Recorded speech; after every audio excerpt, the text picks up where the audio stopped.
predictions in as well. There's been a lot of talk about Samrat Chaudhary as well, the Deputy Chief Minister, and Prashant Kishore in a number of interviews has brought up his criminal past as well. That obviously is something that the Home Minister has addressed, and so has the Bharatiya Janata Party. But nevertheless, Bihar is still one of the poorest states in the country. The average income, the per capita of Bihar is still the lowest amongst all states. It was the same scenario in 1990. It was the same scenario in 2005. It's 2025. Bihar is still struggling with the same issues. And Prashant Kishore on many occasions has gone on to say that the BJP has not done anything for Bihar. Whatever has happened in the last few years pertaining to Bihar and its growth and its progress is all because of smaller parties. What do you make is going to be, the result on the 14th of November? Are we going to see a close fight? Is the NDA, taking its success with Nitish Kumar for granted? Hello, Vineet, and thank you for inviting me on your show. And this is very flattering to being on your expertometer. So considering what you are asking me about the Prashant Kishore factor. See, this Prashant Kishore factor is this X factor, I would say, of the Bihar elections now this time round, because this is something that I don't think that this is very predictable, or there's a lot of uncertainty about this. And he has been raising a lot of very pertinent questions. So definitely, he does ask a lot of pertinent questions and a lot of thought-provoking questions at that. So, but now apart from all of that, what I would say is, winning any elections is about arithmetic. So you have to get all your numbers right. You have to get all the right selection of candidates, and you have to have a right connection with the people.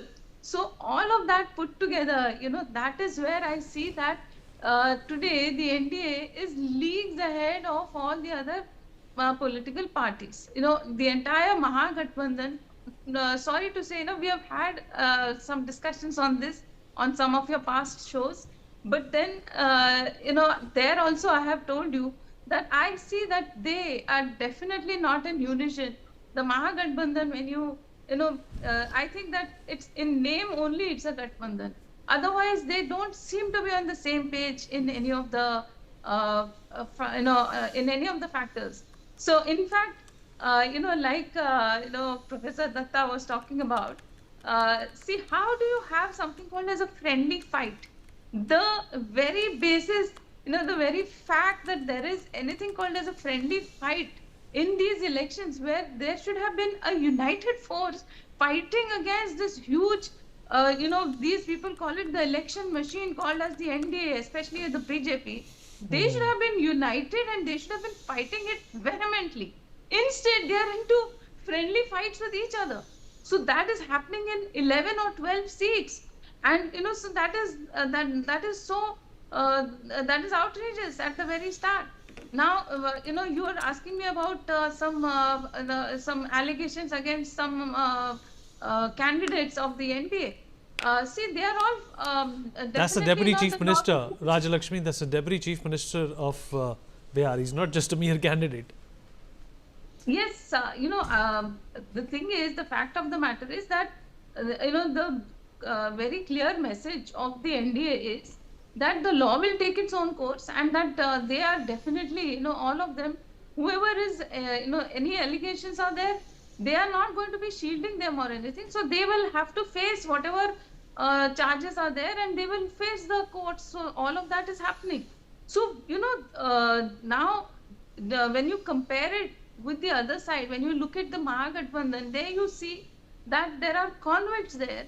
There are people who are, the entire force, that is this RJD. There are people who are facing such very heavy allegations. That the kind of allegations that they're facing even today, when, Mr. Tejasvi Yadav, when he talks about giving so many jobs, apart from the basic fact that, it doesn't fall into the arithmetic of it, the very fact that, he was actually, his family was involved in this land for jobs scam and this IRT CTC scam. So all of that, I think that actually puts this fear.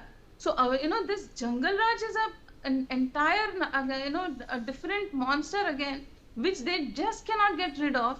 So then apart from that, when the minute they start talking about jobs, now people start wondering what is this calculation that Mr. Tejasvi Yadav is talking about. He is saying I have it all under calculation, but what calculation he does not say. So this kind of a uncertainty about how he is going to provide those jobs, that again that is all questionable. Now coming back to Prashant Kishore, see, he himself is not contesting the elections, and again he could have been a surprise packet winner. But now what has happened is, see, now in this scenario, what would have happened is it comes down to a constituency by constituency kind of a contest where every candidate selection is very crucial. And he being the surprise packet, he being the X factor, he has laid down all his cards in the very first round. So he was the first one to put down the list of candidates, because very frankly he doesn't have too much of a choice of candidates. His party is the newest one. He doesn't have a very strong cadre. He doesn't have too many choice of candidates. So who the candidates were revealed in the very first instance, and then the NDA has reacted to it and they have responded with their choice of candidates. So they were the ones who have very properly and selectively they have put down an entire list of candidates, and I would say that they have done it with a lot of calculations, so they know what they're doing.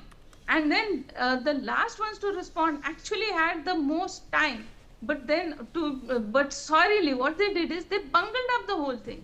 So instead of actually looking at all of this in a very calculated manner, instead of looking at who the other candidates were and fielding an appropriate candidate in opposition, what they did is they have fielded multiple candidates from then ended up in this friendly fight in Well, more than Rajalakshmi, 12 the opposition has also gone on to say that the Revdi culture that the BJP admonished and rebuked and criticized is something that is being extraordinarily being used in Bihar to woo voters. How do you respond to that? Vineet, now this thing about the 10,000 amount being given to the ladies, that is being branded as the Revdi by the opposition. But I would say that that is a very well-timed welfare scheme. And because it is not just this one particular thing in isolation, this is something that Mr. Nitish Kumar has been doing over the years. This is one of the many instances in which he has actually gone all out of his way to empower women. So starting from his first tenure, if you have seen that women have actually voted for him very strongly. Now I wanted to talk about the MY factor and how that has changed in Bihar from this Muslim and Yadav factor to Mahila and Yuva today. So now the Mahila is, you know that it is 50% of your populace, if if it is going to stand strongly with one person, with one political party, with one Gathbandhan, then obviously they stand a better chance. I'm not saying that 100% of the women will vote for the NDA, but I'm saying that that is a strong factor. So this, you have seen that every time the women voters have actually strongly supported, and for a good reason at that. The women just cannot forget the Jungle Raj and what used to happen at that time when it was a state-sponsored kind of a Gundaism happening in the state. So that is something that the women just cannot forget, and they will definitely not want it to come back. And to add to it, now what is happening is they have not just gotten rid of the Gunda Raj, not just gotten rid of the Jungle Raj, they have actually been empowered. So now today they can not only move around freely, they have become Jivika Didis, Drone Didis, they have become entrepreneurs, they can actually they have a lot of independence. So now they are a very major vote factor. So, even more than the Yuva, I would say. So even in the Yuva factor also, just remember that half of it is the young girls who definitely are they are also inclined to be voting for the NDA because they also don't want the Jungle Raj back. They also have heard and they have also known about this factor from their parents. So I understand that the Yuva of today, the first time voters, have never seen what a Jungle Raj is, because for the last 20 years, Nitish Kumar has been in rule. So they don't know about this thing of the Jungle Raj. But then the girls definitely don't want that to come back. So today, even among the Yuva, this factor of the girls, they definitely will stand strongly with the NDA, and the NDA has given them all the major opportunities. So there are a lot of investments coming in now, because today there is better infrastructure, better law and order than it was before. Then there is better incentive for somebody to be investing. So the investment will come slowly, but it surely will in the days to come. But then the fear is that if the Mahagathbandhan comes back, then maybe there will not be as much investment as it is expected now, because then today the investors are assured, because of this double engine and because of the assurance that the central government also will give a lot of support to the state of Bihar, because even Modi ji Okay. has been going there repeatedly. So I think that definitely that has a huge impact on the way in which the people of Bihar will vote, because they Okay. don't All want right. the